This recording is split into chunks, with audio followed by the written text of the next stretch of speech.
One of the things that I find is so exciting is just the everyday life that we go through and the people we meet and come across. And just like to share a story with you here about a couple days ago where I was in the course of work meeting with one of the managers at a dealership, and we went out to lunch together.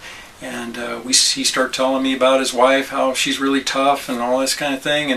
And I was telling him, you know what, the thing is when we live a life that's not God-centered, we're living just in our own field, and we just go our own ways.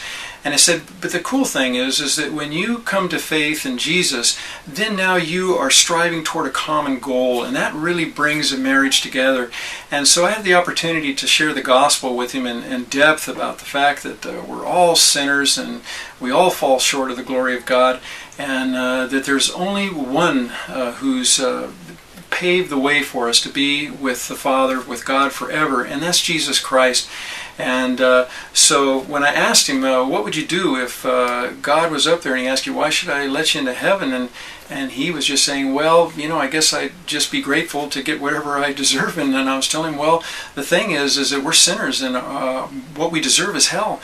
And but there's there's Jesus Christ. He paid it all for us, and he paid our sin debt.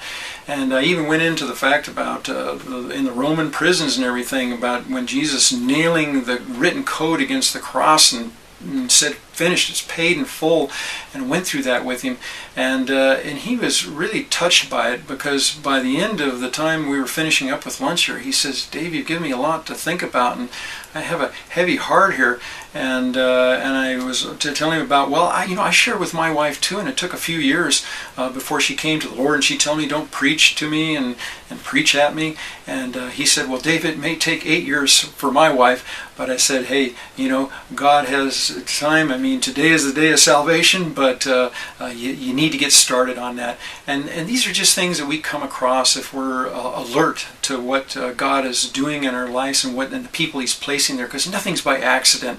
And so I find it is really neat when we look for these opportunities that God places in our lives, and it is so fulfilling.